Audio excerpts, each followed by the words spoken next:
What's up, everybody? Welcome to another episode of Learning with Belvista Studios. Hannah and I are here today. We've got a new topic that we are learning, so we are fresh with this one. We're not experts, and that's not what we're here to do. But we are really excited about it and what it could open our world up into. And it came about. We love human-centered design. Obviously watch a lot of things, post a lot of things about it, and good old YouTube starts popping recommended videos into my account. And so it started leading me down this design anthropology, which is the last podcast route.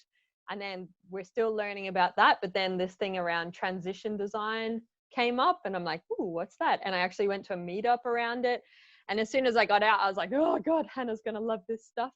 So today's podcast is on transition design, and the name of the podcast is Learning with Belvista Studios. So the whole thing is we're learning, and this conversation is when we try to learn new things, we write a blog to help us kind of process and also share it with the community. So Hannah's fresh from writing the blog, and now we're just going to have a chat about it and explore it on a deeper level, because this is also really good practice for our learning to deepen what we're finding out about it.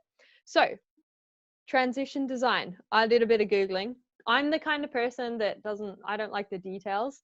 Hannah loves the details. I'm just like ooh, that's cool, da, da, da, da. And she's this is how it applies to our world.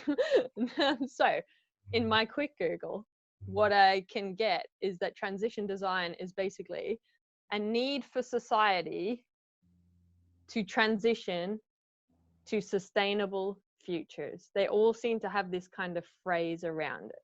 So Hannah, my first question to you, I know you're not an expert, but from the research you've been doing, the videos, things you've been reading, in 3 words, if you could describe why transition design is important, what would you say they are? Oh, 3 words. Well, I think you've already mentioned one of the words, which is sustainable. Mm-hmm. Because I think we need to be looking at our future and creating things that are sustainable over time rather than focusing on the current moment. So sustainable would be one. Another one would be difficult, I think. Something that doesn't come naturally to us at the moment, and it does require a different level of thinking, and it's not something we automatically want to solve. So I think difficult would be one. And probably future. I'm thinking it's something that we'll start to consider more in the future. And it's a process that designers will take on and will come more naturally rather than being something new and out there. Yeah, cool. That's it. What I got from the meetup as well is that transition design is not a stock standard process. It's still being discovered. So it's more being used in academic world. It hasn't transitioned into being practical as such, as in practical as in a habit, like people are using it. So cool. Thank you for sharing those. I think that's kind of sets the scene of something out there that's cool and solves the true core problems, like in a system thinking type way. But then all of our shit in the world comes up and we say it's too hard. We tried that before. It's hard to change the way we do things. Culture, society, our values are not quite there. So I feel like this is huge, but I'm excited.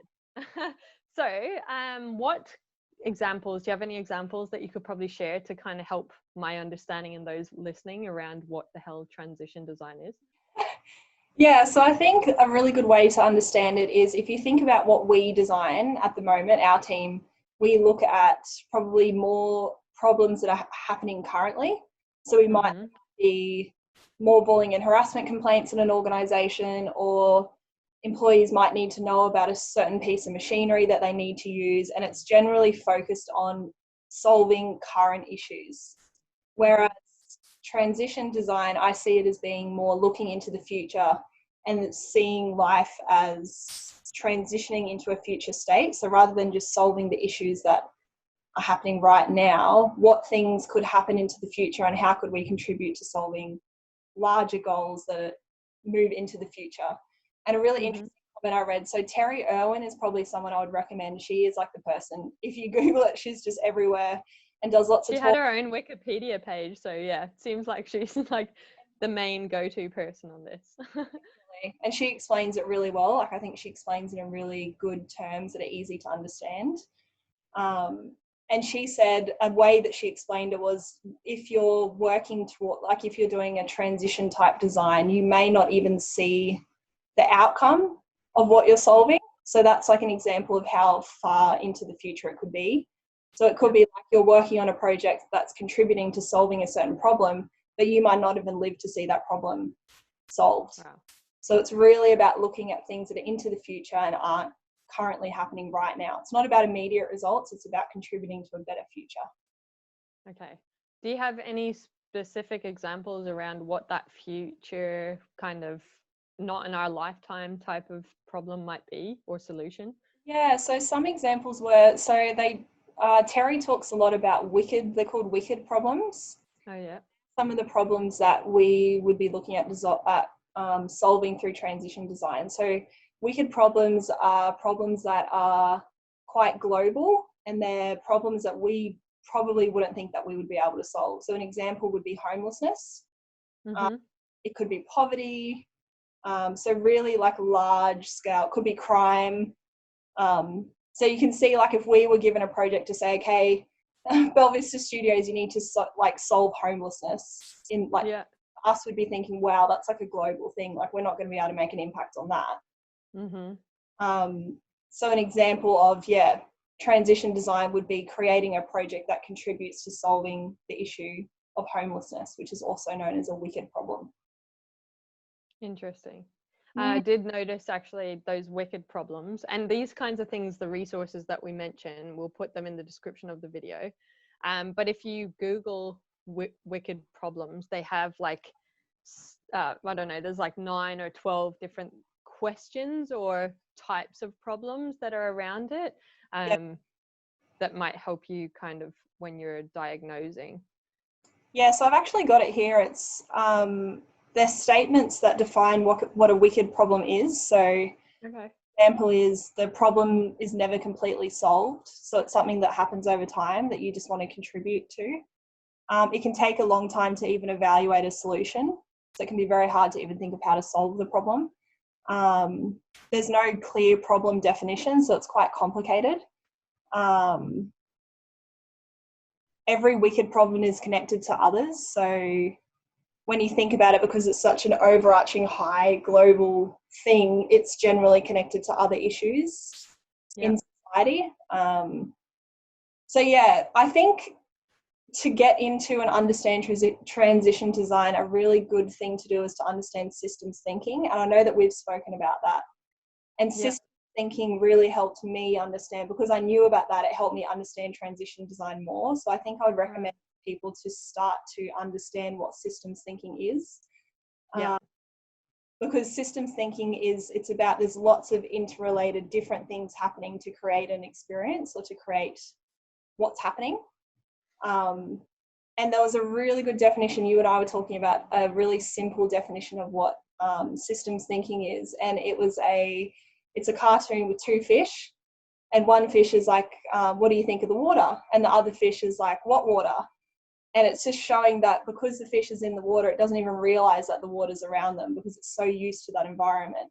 And we can think like the same way about systems. So we are all living in a system, and certain things happen in our society that contribute to the larger system, but we often don't even see that system happening. It's almost like an invisible thing that happens in the background. And wicked problems to me is like lots of different events and little situations. It could be what we design as designers. It could be what people do on a daily basis. It could be like technology that people are using. All of that contribute to a larger wicked problem. And I think transition design is working towards solving those wicked problems through coming together and solving lots of little issues to contribute to that larger problem, if that makes sense. It's not an easy thing to explain, but I think my understanding of systems thinking is kind of like, I just lost my train of thought now. You've confused me. No, my brain's just going like holy moly kind of thing. I guess systems thinking is going deeper and looking. What is confusing, I find, about systems thinking is we think of it system as like an IT type thing, but I think it's not a system or a program that they're talking about. Systems thinking is to do with culture and values and decision making and behaviors and value systems that are there and around us and are unseen. And I think that's where this kind of crosses into anthropology a bit, which we still don't fully comprehend ourselves, but it's all starting to come together. If we think of like human-centered design as like the easy practical thing we can do right now as instructional designers, then start thinking of anthropology, which is what links into it, and it helps us see things as a different level. And then there's systems thinking, maybe they're flipped actually, and then there's transition design, and they're all sort of coming together. We don't really know how they fit, and I don't even know if I've explained them well because we don't have full understanding right now. But I think it's, for me, what it's coming to is we as instructional designers, or any designer, so if I say we're an instructional designer, it doesn't matter what label. If you solve problems, even that's too broad, but you could be a change manager, you could be a marketing person, you could be a culture, organizational development kind of person, instructional designer, learning experience designer. It doesn't matter what label you give yourself. What I see it coming to is that we're all basically working to solve problems that help, at the core, human basic rights. Yeah. And then when you've solved that, or that's no longer an issue in the thing that you're working on, you're going to another level, I guess, up, for whatever that might look like. So what are the basic rights of the human? Are they being served? Are they being met in this particular problem? Do we need to solve anything to get those happening? They've been solved. Okay, let's move to the next level. Now, what are the issues that are higher than human basic rights? Yeah. That's kind of where it's sitting with me at the moment. And it makes me think of things on a deeper level now. Like you say, it's like we're dealing with it in the moment now. There's bullying and harassment going on. And we're trying to solve that. But I guess when you think of it from an anthropology, transition design, systems thinking perspective, we'd be looking at, why does someone bully in the first place? What happened to them over time in their experience that has allowed them to think that those behaviors are okay, whether they're intentional or not?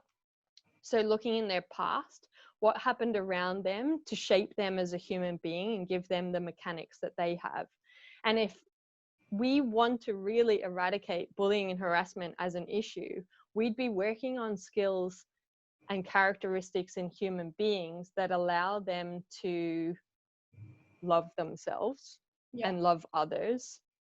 And therefore, we would need to maybe have better parenting and better education in school that focused on those skills. Yeah. And that's kind of how I see it, is that we're bringing up a human being that can love truly, not be insecure, not be self-conscious, not fear judgment of others, which then stems all these other behaviors that no one really wants to have themselves, but it's our reaction to how we are and how we interact in the world. So if we could build little human beings as children from young ages through parenting and through the school system to be better equipped, then we would eradicate things like bullying in the workplace. Yeah, that's totally it. I agree. And that's like the example that you gave was very similar to an example that Terry Irwin gave when she was talking about transition design. And it makes me think about, you need to look at the core problem. So we can often solve, what's the word? It's like I've forgotten the word, but it's like something that happens from the core of the problem. Something will happen. What you really need to do is understand why it's happening in the first place. So like you said, why is bullying and harassment happening? And then going deeper and deeper and asking why, and going back until you understand what the core problem is. And those core problems are usually a wicked problem, I think. So it's like the overarching, this is the reason why, and then these are all like side effects of that main problem. So there was another example that Terry gave, and it was similar to what you said. She was talking about, say there was like a suburb that had a lot of burglary and theft. So a way that society may solve that, which is not really getting to the root cause, would just be to, for example, get more police officers to be on duty, to get households to get alarms installed. So that's potentially a way that it could help the problem, but it doesn't address the core problem. So she went further back and went, okay, so why is this happening? And then why is that happening? And it ended up going to, okay, so people are committing theft. Why are they committing theft? Are they not able to access education? Is housing too expensive? Is food too expensive? Are they not able to afford things? Is there a drug problem in that country? Is there a drug problem in the city? Like really figuring out what are the triggers that are causing that experience to happen. Yeah. So I think, the example you gave is spot on, because it is very similar to what Terry was talking about. So it sounds like we need to ask better questions and allow the time to solve the true core issue that's being faced. I think so, but I also think, like when I think about it in a practical sense, I think that there could be barriers when you're speaking to clients. So I don't know what you think, but if they're wanting to just solve their problem, they have something that they want to solve, they might not necessarily be interested in solving the overarching problem, because like what we said before, we often think that's a global issue, that's not my responsibility. But if we all say that's not our responsibility, we're not contributing to solving it. So I think it's definitely like a big mind shift, and that's what Terry was talking about. This is just the start of a conversation. So transition design is very new, and it's just about getting people to think about design in a different way. So it's not just about getting the most customers and earning the most money and solving the problem in the moment. We need to get designers globally to start thinking about designing for the world, so making an impact and contributing to the bigger picture. So I think that is like a big mind shift. I don't know. What do you think? No, I agree with you. It's not something that tomorrow we're just going to do a new project now with clients and we're going to apply all these things. But I think there are some practical things that we can apply to our world. And it's even just pushing back on, is that the problem that we should be solving? Is training the solution? These small questions that are within our control, we can ask them. And I guess like it is a mindset shift. It's a cultural, it's a belief type thing. But that, even if we come down to like clients that want to lock the next button in their e-learning versus those that don't, the conversation to try and influence clients on why you shouldn't lock a next button is the same as introducing solving the right problem through things like systems thinking and transition design. And so I think if I think about the transferable skills for both those minor little things and the huge world changing things, it really is just about having the conversation, sharing the consequences to and fro for the both sides, so that the person has the power to make a more calculated or factual based decision, and then it's over to them to make the choice at the end of the day. But you have done your bit by trying to influence them, and it doesn't mean that the next time they may not think slightly different about their approach. And I think that's where we can do our part on a daily basis, is to just ask those questions, because over time we start to open people's minds to thinking differently about how we currently operate. Yeah, definitely. I was listening to a video today of Terry again. Terry's just going to keep, she knows. Shout out Terry. Shout out to Terry, you're awesome. Talking about, she was a designer. She was like in a really great spot in her career. So she was like earning good money. She had amazing clients. She was getting paid on time. she was doing really good work, so winning awards for the work that she was doing.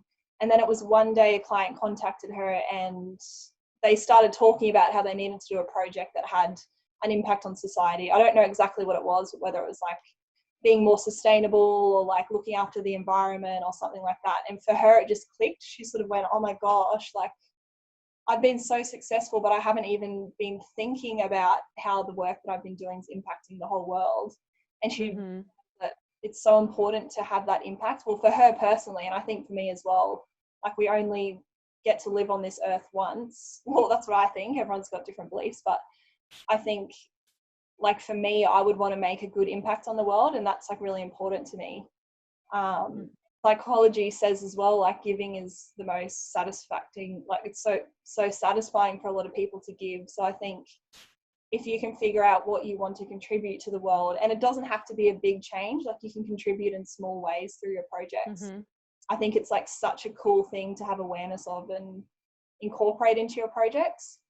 So an example could be if you, with everything that's happening with climate change or like with the environment, you could do something like if you're designing online courses like us, you could say, okay, from now on for our courses, we're not going to print out handbooks. We're going to try to do everything we can to keep everything online because we don't want to use as much paper as what we used to. And even though to you that might seem like a small impact, on the grand scheme of things, if we all start doing small acts like that to contribute to our future and keeping the earth sustainable, I think it can have a really big impact. So I guess it's just getting people to start thinking about that and what you can practically do to contribute, I guess. Yeah, that leads me on to something we've been chatting about recently, might be in one of our other blogs as well, is unintended consequences. And I think it is our responsibility as designers to consider them. So I care about the environment and I'm like a recycling freak. But then you think like your example of the workbooks, right? Don't print 100-page workbooks, put them online. Basically, then we're not cutting down as many trees. Yeah. We have more oxygen for human beings. We need trees to breathe. Yeah. Then I guess what happens with the unintended consequence and where transition design and systems thinking gets you to is that sounds like a great way of solving that problem and not cutting down as many trees and allowing us to have clean oxygen being produced and all that kind of stuff. But I think what could happen is that you would think that having an online solution like an ebook is the better option. However, through systems thinking and transition design, you'd actually look at the problem and say, well, what does it mean for the power of a laptop, for the energy used, internet bandwidth, all of these things for that one person accessing that ebook? So it might come out through your investigation that maybe it is better to cut down trees and have handbooks. I don't know what the answer is, but I guess that's considering solving the right problem, and if you do want to do it rightly, and that we don't always know the unintended consequences of a decision. Would you have something else to share on that, Hannah?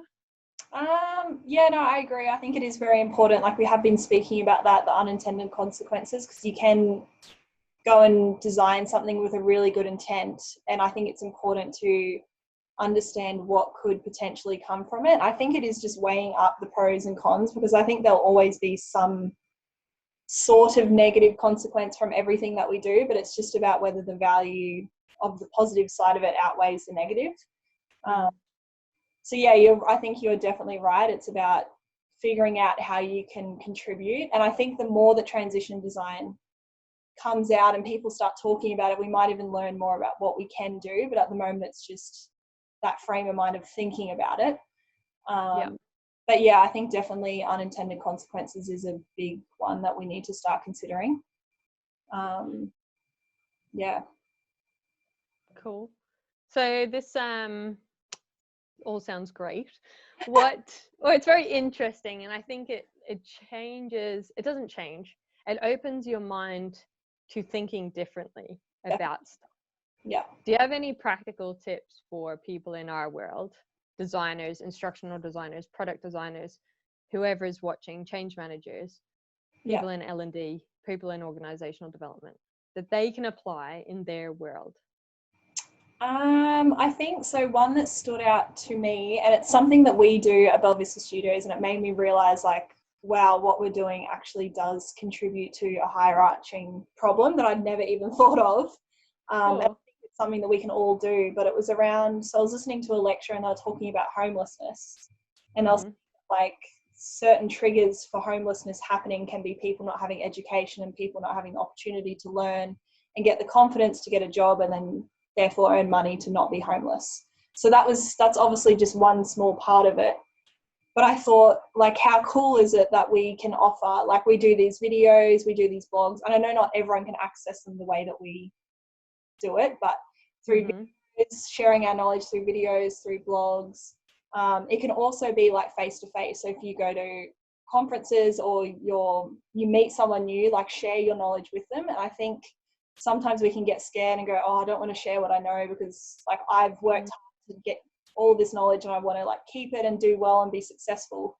But I think one of the best things that we can do as an industry is to share our knowledge and educate others, because there may be people out there that don't have the opportunity to have a mentor or don't get to go to a school where they get to learn, or they don't get to go to university. So I think that's something that we can do to contribute to a wicked problem that the world has. I don't know, what do you think? Do you think that's something that is a good thing for design or people out in the industry to do?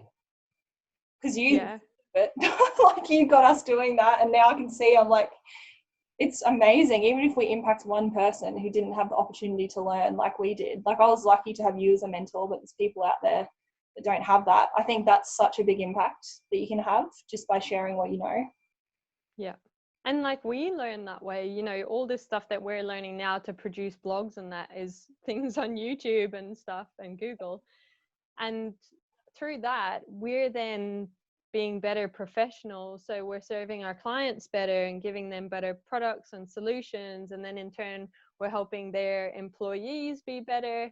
And then they're better people in the business, helping productivity. They're better human beings in their home life, which then it has, like, this whole ripple effect. So I think, like, the things that we do is such a small little snippet of what is possible. So when you think about transition design, systems thinking, all that, it can be very overwhelming. You're like, you don't want to do anything because it stops you, because you're like, oh my God, it's too hard. But I think that's a really good point, is by sharing your knowledge or learning from others, it's indirectly happening on the scale that is within your power right now. Yeah, definitely. That's pretty cool. Yeah, so I think that's like quite a practical one, specific one. I also think, like I said before, starting to understand systems thinking. So we've done a blog series that explains it in quite a simple way, because I know I wrote that blog series a little while ago and it was new for me. So I sort of wrote it in a way that's for anyone to understand. So I think to start to understand that will help you see the value of transition design, because you'll start to understand how your impact can impact other things, and it's connected to so many different things that can connect to a global issue. So I think doing that. I think looking into the future.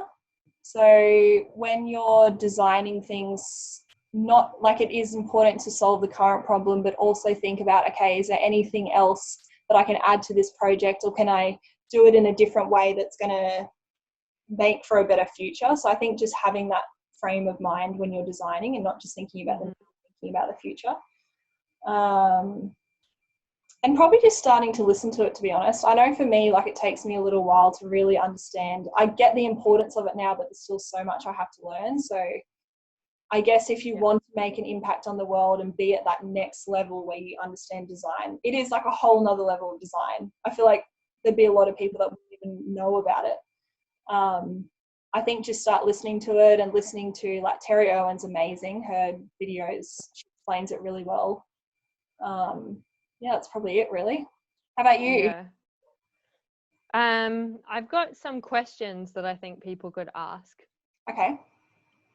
So, and just on your thing about, like, listening to it, I think that's essential, because although it's not a habit right now, I think in like 5 years, this will be the design thinking, the human-centered design, and everyone's going to be across it. So you may as well just get amongst it right now and you'll be ahead of your peers or whatever. But I got 3 questions basically from my mini kind of amalgamation of research, and it's literally been 2 days that we've been looking into this. So that's how fresh off the boat we are with this. I have to stop using that phrase actually, sorry, it's not cool. Anyway, so my first one is, as a designer, ask, how are we designing for the basic human rights in this situation? And I just, even if it's not something to do with basic human rights, I think it allows you to think from a different lens about the problem. Yeah. So it's just trying to stimulate a bit differently. How are my personal biases or other biases influencing how we're thinking about this? Oh, that's a really good one. And then the third one is, because I hate this when you get barriers, and they're there, I get it, and some things are really hard. But the question is, who's already conquering this thing that seems impossible to us? Ooh. That's a really good questions. Wow. Well, on that, like I heard today, I was listening to a audio or video today, and there's actually a team, which I had no idea about. There's a team that looks at, so is like starting to do transition design. They've actually been doing it, but it's just like, I was just hearing about it on this video, and they look into the past. So they like go back into the past and look at why certain events have happened in the world. Oh, wow. What different things impacted that event to happen. And they're actually like, yeah, looking at the past and then like predicting what could happen into the future and figuring out how to stop like or bad future events from happening. So it's so cool that someone's actually like looking at things at that level and is incredible. It is like problems that is often for a lot of us, it's like it's too hard to understand and solve, but there is a team actually working on it. So I think it's so cool that someone's out there doing it. Like, good on them for doing that, because it'd be so difficult, I think. But possible, because they always say history repeats itself. So it's looking for the patterns, I reckon. Yeah. And what can we learn from them? Yeah. Anything else you want to share on the topic of transition design, or anything we've been chatting today? Just as you said, patterns, this is probably just one last thing. I think another thing you could be doing is looking at if there's been other products or companies that have made decisions that have led to negative consequences. You could use that as a learning for you and not repeat it in your own project. So we spoke about Instagram they had like the like function where you could like photos, and they obviously had a good intent. They wanted people to be able to show their appreciation for other people's photos and get people connecting with each other, but it ended up turning into a negative consequence, and society started becoming competitive and felt insecure if they didn't get enough likes. So I guess what I'm going to start doing is looking at negative consequences from other things in the world and just making sure that we don't replicate it. So that's an example of learning from history and making sure we don't do it ourselves. So I think that would have a big impact as well. That's cool. Yeah. Well, I think considering this is like so fresh, I feel very, I learned from this episode myself, and thank you, because I think that you have, it sounds like it's within you, like it's clicked in you. So thank you for being able to articulate what you've learned in the last like 2 days while writing a blog. It's definitely added value to me. I'm sure it will add value to the other people that watch or listen to this as well. So yeah, thank you for listening to another episode of Learning with Belvista Studios. Here we are learning and trying to stretch ourselves, and also, just be better. And we're so fortunate that we get to learn this kind of stuff that we are interested in and get to do as a job. So I'm very grateful for that. But thank you, Hannah, for being here with me. And thank you to everyone listening. Really, really appreciate it. Share, like, or comment, and let us know your feedback. Because if you like topics like this, then we do more of them and we get to learn more about them. But if you want other things, let us know. and have an awesome day.